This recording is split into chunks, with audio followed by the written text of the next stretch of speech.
Hey everyone. I wanted to do I'm in the middle of moving, and for real, like, in the middle. If you could see around me right now, it's just even more clutter than usual. But I'm taking a break from that because my back hurts to do a walkthrough of this deck that came in today. So this is the Seventh Sphere Tarot de Marseille by Labyrinthos, who makes the Golden Thread Tarot, and another one I can't remember the name of. And they also have the Seventh Sphere Lenormand. So these are sort of sister sets. And there's a walkthrough. Kelly did a walkthrough of this, and as anyone who watches my channel knows, I'm not a big reader of Lenormand because I don't read all that well. But it's a really beautiful sort of vector deck, and a really sort of soothing palette. So I got it mostly because I was sort of like anxious about getting this one, and this one came. I didn't realize it was so soon to its release, but it was launched, I think, on Wednesday, and I ordered it maybe even Thursday. It was launched. The day I ordered it is the day it shipped, and that was 2 days ago, and it arrived today, this morning. So it arrived super fast. And the box is just like the Lenormand deck. So it's got this sort of magnetic latch, and it opens up. It's actually a little nicer. This one is a nice box, but it's sort of a little. I don't, it's sort of as a smaller box, it probably was harder to make. This one seems like it was a little easier to make. And then on the inside, there's a little message, and it says, "What heaven dreams, the earth brings forth. You blaze in the sun, glimmer in the stars, and dance in the rhythm of creation." And then there's the website and where you can download the app. So there it is.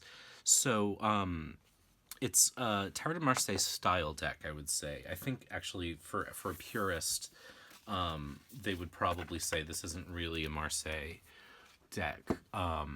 For a couple of reasons. One is the majors in particular are not super Marseille-ish. So I'm going to zoom in. So I'm just going to walk through and talk about them so you can see them. It's the same sort of plastic cards. I'm really actually anxious to shuffle because I don't have any of their other tarot decks. And I don't know how well you can see this, but there's actually sort of rose gold on each of the cards. So the back has this, but on each of the cards there's sort of embellishments.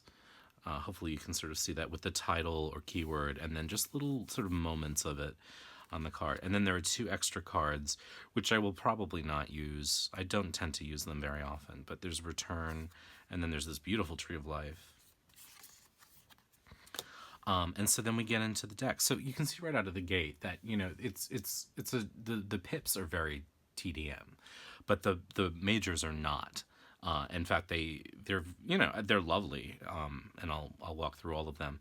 But they're sort of a far cry in many cases from TDM, and they are not likely. They seem to have a little bit more in common with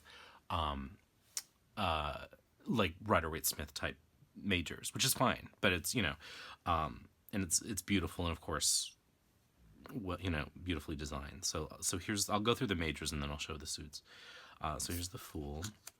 So you can see right out of the gate, like, it's very different from a typical Marseille.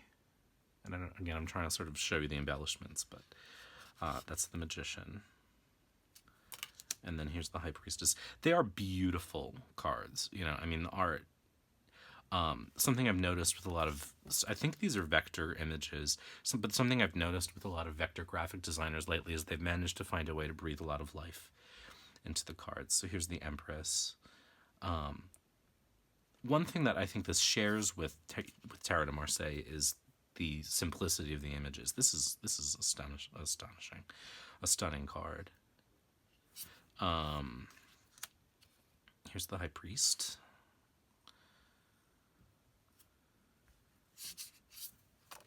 And there's the Lovers. So again, very different from traditional TDM. But I like the silhouettes. I think that makes it nice and open for people. You know what I mean? Regardless of what genders you're reading for, regardless of what races. There's something really nice about that. There's the Chariot. And then Justice. It's really interesting, this cardstock. It's not... it's obviously plastic, if you follow their stuff. It's very thin. And in fact, when I hold it up to the light, I can see right through it. It's interesting. Here's Justice. Love this Hermit. Oh my god, how beautiful. Again, very different from what you get in the old French and French-inspired decks, right? But it's stunning. I really like this Wheel of Fortune too. Wheel of Fortune cards are not frequently my favorite, but I like this one. Here's Strength, which is beautiful. This Hanged Man is very different from Marseille style. This has almost a Crowley quality to it. This Death card is sort of stunning. And this is very traditional in that it doesn't have a title. But again, it's traditional in that regard, but the image itself is not. So, Temperance. Again, this has a sort of Waite Smith feel to it. But this is great. Again, the silhouettes are really nice, and they're sort of gender-free. It's beautiful. I think my statement that it's not that it's a departure from Tarot de Marseille isn't a criticism of it. I actually really like it.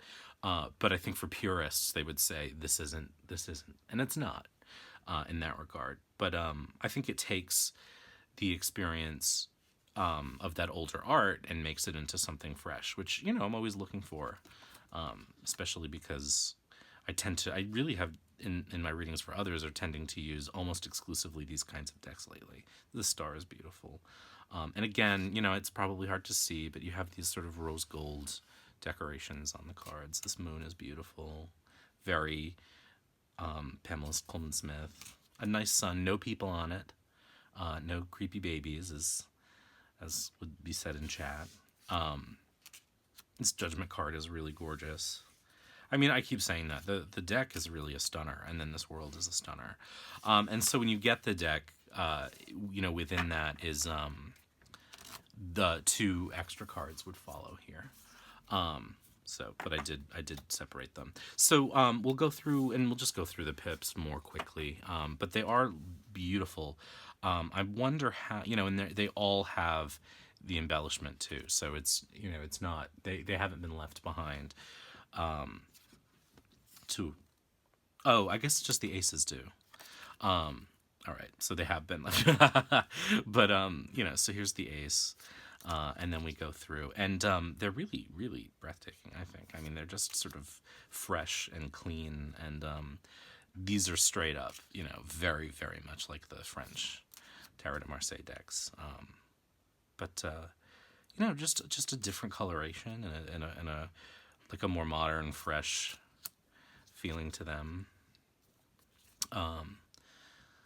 The numbers are in the upper and lower corners, which I actually kind of wish they weren't, because I do use reversals, so I'll just have to make, my little dot on this corner, but that's fine.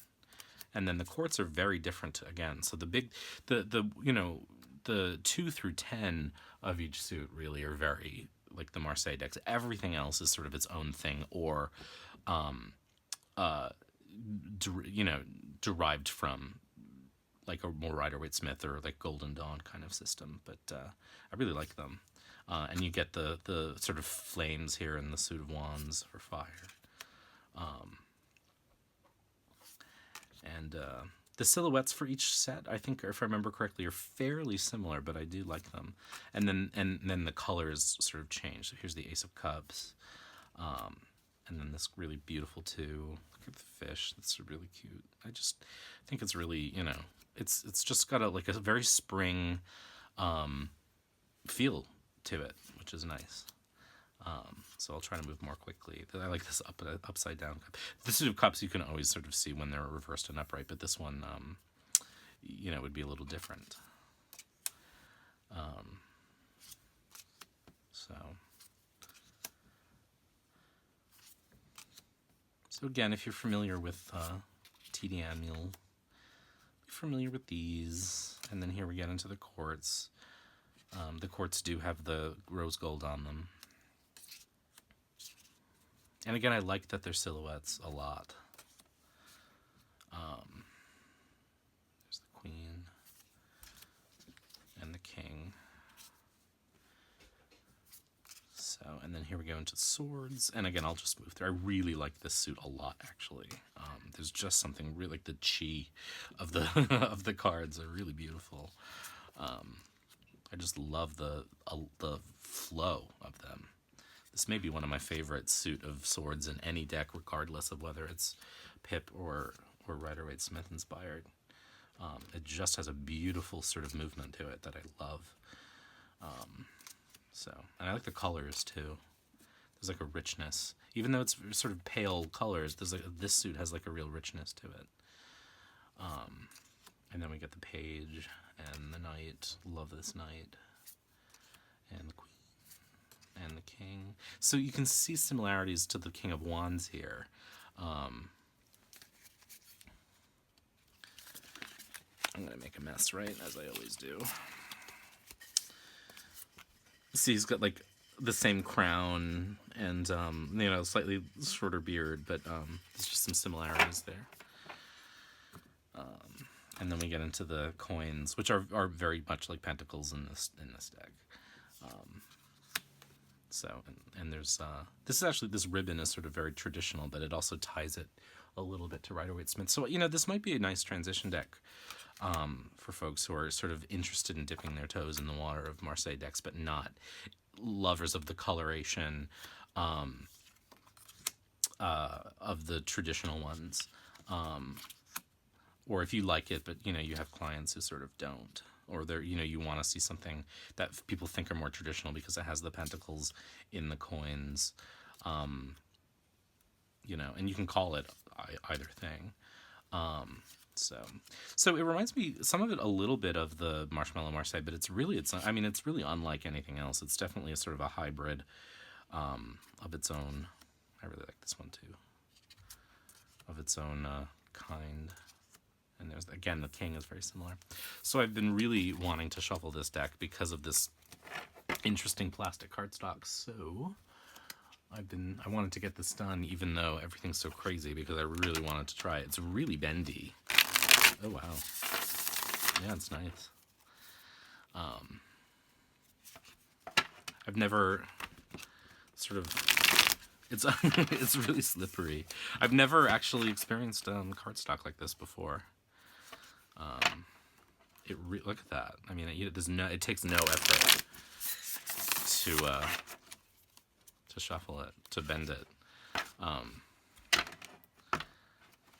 It's always so hard to shuffle around a tripod, but it's really nice. God. As I always make a mess.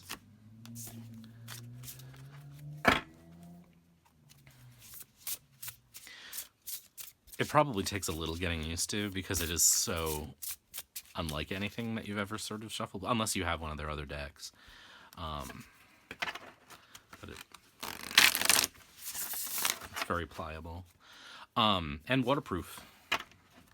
So, if you're a klutz, it's really fun. All right, let me stop shuffling and just sort of lace them out.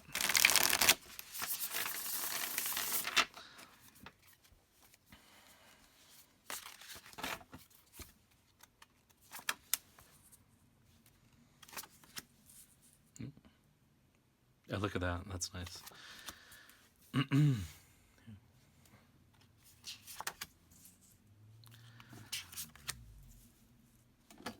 Gosh, I really can't not make a mess, can I?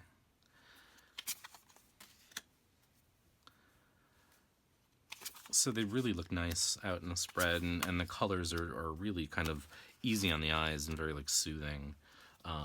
This probably would be a nice deck to read for someone who's a little nervous about being read for, because it doesn't, even like the scary cards aren't super scary. So yeah, I really like this a lot. I mean, I'm amazed at how quickly it came. So thank you to the makers for getting it out there so fast. And of course, you know, it does look great with the Norman deck because they were designed to be, you know, side by side. So, I mean, you know, if you're going to combine them, I wish they'd do a Sibylla deck for me. So, anyway, I thought I would just share this with you in case anyone's super curious. And I was excited, and I really wanted to shuffle it. And I really wanted to do a walkthrough of this one in particular, but everything is so crazy with the move. So, that's what I got for you. Be good.